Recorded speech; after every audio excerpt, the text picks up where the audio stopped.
அருமையானவர்களே, இந்த நாளிலும் அவருடைய வார்த்தையிலே கொண்டு வருகிறேன். மல்கியா 3:10 நான் படிக்கிறேன்.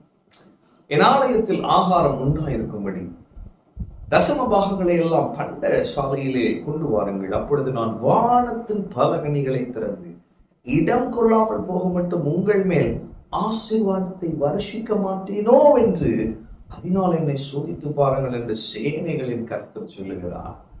பாருங்க, தேவன் ஆசீர்வதிக்கிற தேவன்.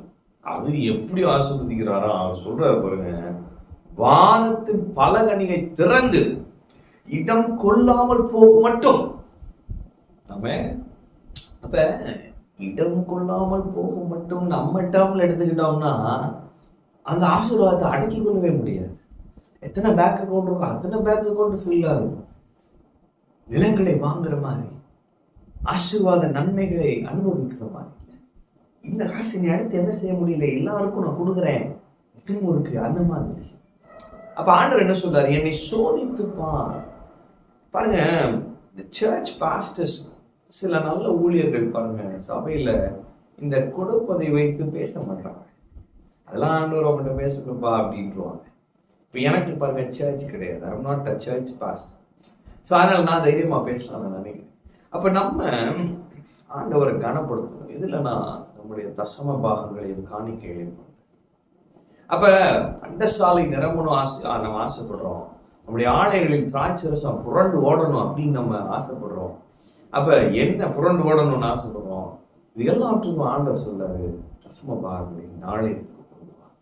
நீங்க மல்கி படிச்சு பார்த்தீங்கன்னா அது ஆண்டவர் அதை பத்தி எல்லாம் பேசிட்டு வருவார். பாருங்க, நீங்க என்ன ஹானர் பண்ணல, என்ன கனப்படுத்தல, இதுல நான் உங்க தசம பாகத்தினால இந்த பாருங்க, மனுஷன் தேவனை வஞ்சிக்கலாமா? நீங்களோ என்னை வஞ்சிக்கிறீர்கள். எதிலே உண்மை வஞ்சித்தோம் என்கிறீர்கள். தசம பாகத்திலும் காணிக்கைகளிலும் தானே. அப்ப இந்த மக்கள் என்ன பண்ணிருக்கிறாங்க? தசம பாகத்திலும் காணிக்கையிலும் தேவனை வஞ்சித்திருக்கிறாங்க.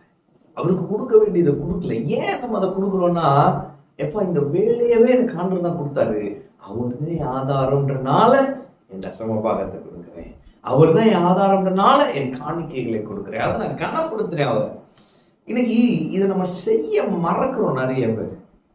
பாருங்க, பெரிய பெரிய சபைகளிலும் கூட இப்படிதான் இருக்கு. தேவ ஜனங்கள் தேவனை கனப்படுத்த வேண்டும்.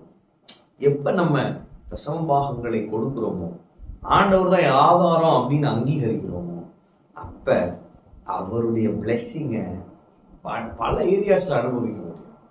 நீங்க நிறைய பேர் ஜாபை சோர்ஸா வைக்கிறதுனாலதான் அவங்களால அந்த இஎம்ஐல இருந்து வெளியே வர முடியல. பாருங்க, அந்த சைட்ல இருந்து வெளியே வர முடியல. ப்ரெஷர் மேல ப்ரெஷர் இருந்துகிட்டே இருக்கு. எப்ப கர்த்தரை நம்முடைய ஆதாரமா வைக்கிறோமோ அப்ப நம்ம நிம்மதியா இருப்போம். அப்ப கர்த்தரை நம்ம ஆதாரமா வைக்கிறதுக்கு ஒரு விசுவாசத்தின் என்னன்னா, ஒரு ஸ்டெப் ஆஃப் ஃபெய்த் என்னன்னா, நான் தேவன் என்னுடைய டைத் அண்ட் ஆஃபரிங்ல ஹானர் பண்றேன். நீங்க சிலர் நிறைய பேர் இருக்காங்க பாருங்க, டைத்துக்கு அப்பாற்பட்டு நிறைய பணத்தை நிறைய ஊழியர்களுக்கு கொடுப்பாங்க. தேவன் அப்படிப்பட்டவர்களை கனப்படுத்த மறக்கவே மாட்டார். எனவே இன்னைக்கு நான் உங்களை பார்த்து சொல்லுகிறேன், உங்கள் பொருளாலும் உங்கள் எல்லா விளைவின் முதற்படனாலும் கர்த்தரை கனம் பண்ணுங்கள், அவர் உங்களை கனம் பண்ணுவார். தசம பாகங்களை அப்படியே விசுவாசத்தோடு மகிழ்ச்சி நிறைந்த இருதயத்தோடு, தேவனே நான் இடத்திலே கொண்டு வருகிறேன், இது உம்முடையது என்று சொல்லுங்க. விதைக்கிறவனுக்கு விதையை கொடுத்திருக்கிற தேவன் விளைய செய்வார், பெருக செய்வார். நீங்கள் பெருகுவீர்கள். இடம் கொள்ளாமல் போக மட்டும் உங்களை ஆசீர்வதிப்பார். வானத்தின் பலகணிகளை திறந்து ஆசீர்வாதங்களை அனுப்புவார். நீங்கள் ஆசீர்வாதமாயிருப்பீர்கள், பெருகுவீர்கள். அநேகருக்கு ஆசீர்வாதமாயிருப்பீர்கள், அநேக ஊழியங்களுக்கு ஆசீர்வாதமாயிருப்பீர்கள், அநேக குடும்பங்களுக்கு ஆசீர்வாதமாயிருப்பீர்கள்.